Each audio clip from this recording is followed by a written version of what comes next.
Hey everyone, welcome to HK software. आज हम Excel के इंटरफेस के बारे में बात करने वाले हैं। एक्सेल इंटरफेस क्या होता है कि कुछ कुछ एक्सेल इंटरव्यूज़ में कुछ ऐसे क्वेश्चंस भी पूछे जाते हैं कि रोज़ किसे कहा जाता है, कॉलम किसे कहा जाता है, ताकि वो यूज़र्स को चेक कर सके कि सामने वालों को एक्सेल के बारे में कितना नॉलेज है। तो यहाँ पर हम यही इंटरफेस डिस्कस करने वाले हैं कि रो किसे कहा जाता है, कॉलम किसे कहा जाता है, सेल किसे कहा जाता है। तो यहाँ पर जो आपको वर्टिकली एक्सेल शो कर रहा है उसे कहा जाता है कॉलम, यानी कॉलम्स के जो हेडिंग्स हैं वो ऑलवेज ABCD वाइज ही होंगे। वहाँ पर आपको कभी भी न्यूमेरिकल हेडिंग नहीं दिखाई देगा। सिमिलरली जो रो है वो रो ऑलवेज न्यूमेरिकल होती है, वो कभी भी अल्फ़ाबेटिकली नहीं होंगी। और रोज़ जो है वो यहाँ पर आप देख सकते हो हॉरिजॉन्टल आपको एक्सेल बता रहा होता है, तो जो हॉरिजॉन्टल है उसे कहा जाता है रोज़। अब जहाँ पर आपका रो और कॉलम इंटरैक्ट हो रहा है उसे कहा जाता है सेल, CELL सेल। और हर एक सेल का एक पर्टिकुलर एड्रेस होता है। एड्रेस जो स्पेस पर आपको एक्सेल शो करता है उसे कहा जाता है नेम बॉक्स। और नेम बॉक्स जो है वो आप देख सकते हो, यहाँ पर आपको लेफ्ट साइड दिख रहा है ऊपर E6। अगर हम नेक्स्ट सेल में जा रहे हैं तो वहाँ पर हमें एक्सेल शो कर रहा है J4। मतलब जैसे जैसे आप सेल मूव कर रहे हो आपका सेल एड्रेस जो है वो नेम बॉक्स में चेंज होता जा रहा है। आपको एक चीज़ ध्यान रखनी है कि आप सेल एड्रेस जो क्रिएट कर रहे हो उसका स्ट्रक्चर क्या है। तो सेल एड्रेस में ऑलवेज पहले कॉलम नेम होगा और उसके बाद रो का नंबर दिखाई देगा।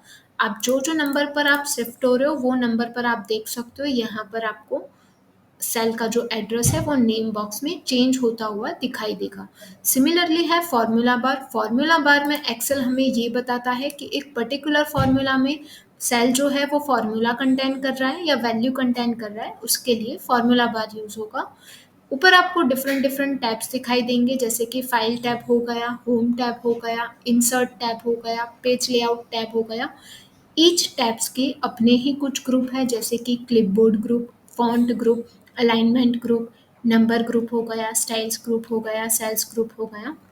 यहाँ पर आपको ईच टैब के अंदर अलग अलग ग्रुप दिखाई देंगे।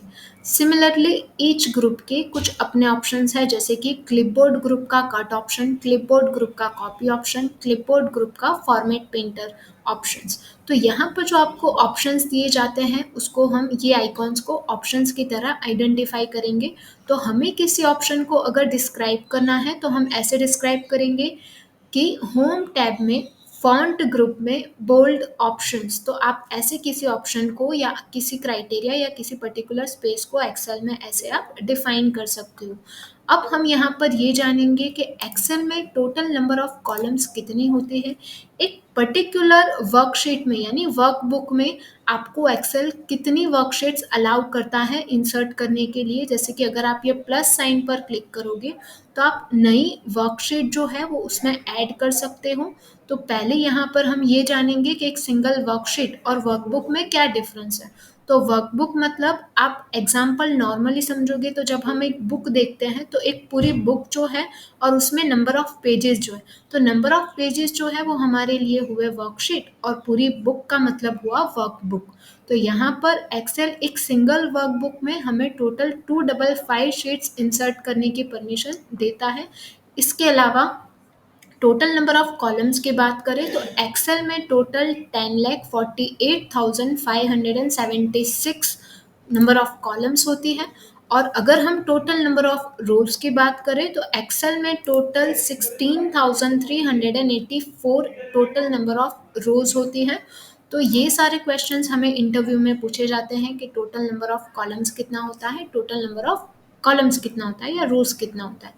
फिर यहाँ पर अगर आप इन दोनों वैल्यूज़ का मल्टीप्लिकेशन करोगे तो आपको ये मिलेगा कि एक पर्टिकुलर वर्कशीट में वर्कबुक में एक्सेल में कितने नंबर ऑफ सेल्स होते हैं। तो ये टू वैल्यूज़ का अगर आप मल्टीप्लिकेशन कर रहे हो तो आपको टोटल नंबर ऑफ सेल्स मिल जाएंगे। So that's it for today. Follow for more amazing videos, please subscribe our channel. Thank you.